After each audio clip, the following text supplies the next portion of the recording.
ಮಿತ್ರ ನಮಸ್ಕಾರ.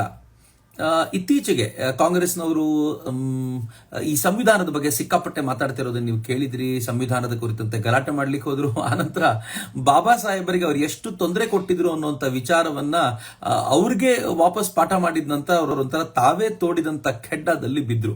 ನಾನು ಕೇಳ್ಪಟ್ಟಿದ್ದೀನಿ ಇತ್ತೀಚೆಗೇನೋ ಕಲಬುರಗಿಯಲ್ಲೇನೋ ದೊಡ್ಡ ಪ್ರತಿಭಟನೆ ಮಾಡ್ಲಿಕ್ಕೆ ಹೊರಟಿದ್ದಾರೆ ಅಂತ. ಆದ್ರೆ ಪ್ರತಿಭಟನೆಗೆ ಯಾರ್ಯಾರು ಹೋಗ್ತಾರೋ ಅವ್ರು ಪ್ರತಿಯೊಬ್ಬರು ಕಾಂಗ್ರೆಸ್ ಬಾಬಾ ಸಾಹೇಬರಿಗೆ ಏನ್ ಮಾಡ್ತು ಅನ್ನೋ ಪ್ರಶ್ನೆಯನ್ನಂತೂ ಖಂಡಿತವಾಗಿ ಕೇಳಬೇಕು.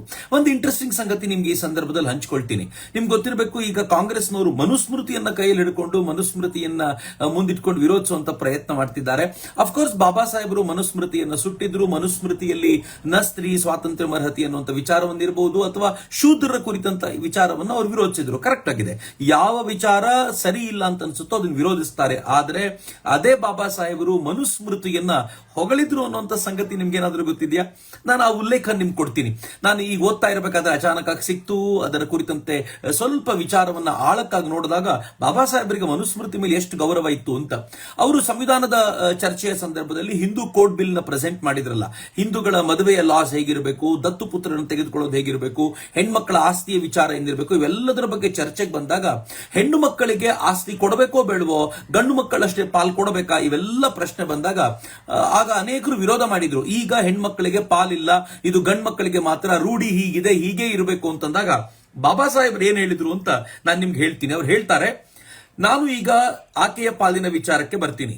ರಾವ್ ಸಮಿತಿಯೇ ಹೇಳಿರುವಂತೆ ಮತ್ತು ಶಾಸ್ತ್ರಗಳು ಹೇಳಿರುವುದನ್ನು ತಿಳಿದುಕೊಂಡಿರುವ ಹಲವರ ಪ್ರಕಾರ ಸ್ಮೃತಿಗಳ ಅನುಸಾರ ಮಗನ ಹಾಗೆಯೇ ಮಗಳೂ ಕೂಡ ಏಕಕಾಲದಲ್ಲಿ ಉತ್ತರಾಧಿಕಾರಿಯಾಗಿದ್ದಳು ಹಾಗೂ ತಂದೆಯ ಆಸ್ತಿಯಲ್ಲಿ 1/4 ಭಾಗದ ಪಾಲಿಗೆ ಹಕ್ಕು ಇತ್ತು ಎನ್ನುವ ಸಂಗತಿಯನ್ನು ಅಲ್ಲಗಳೆಯುವುದಕ್ಕೆ ಸಾಧ್ಯವೇ ಇಲ್ಲ. ಇದನ್ನು ಯಾಜ್ಞವಲ್ಕ್ಯ ಮತ್ತು ಮನು ಇಬ್ಬರೂ ಹೇಳಿದ್ದಾರೆ. ಮುಂದುವರೆದ ಬಾಬಾ ಸಾಹೇಬ್ ಹೇಳುವಂತ ಬಹಳ ಅದ್ಭುತವಾಗಿರುವಂತಹ ಸಂಗತಿ ಇದೆ.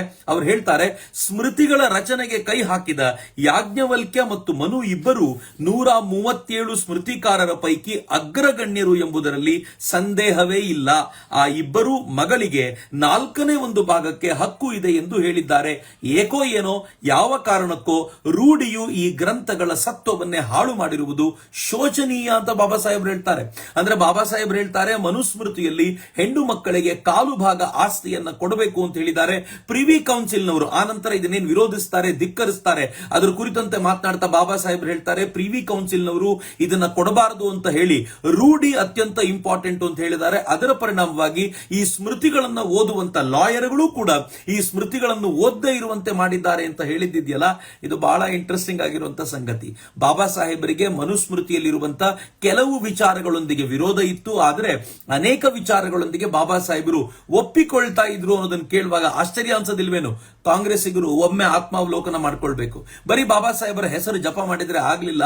ಬಾಬಾ ಸಾಹೇಬರ ಬದುಕನ್ನ ಅನುಸರಿಸುವಂತಾಗಬೇಕು. ಅವರನ್ನ ಸರಿಯಾಗಿ ಅಧ್ಯಯನ ಮಾಡಿಕೊಂಡು ಅಳವಡಿಸಿಕೊಳ್ಳುವಂತಾಗಬೇಕು. ಬಾಬಾ ಸಾಹೇಬರು ಮತ್ತು ಮನುಸ್ಮೃತಿಯ ವಿಚಾರ ಹೀಗಿತ್ತು. ನಮಸ್ಕಾರ.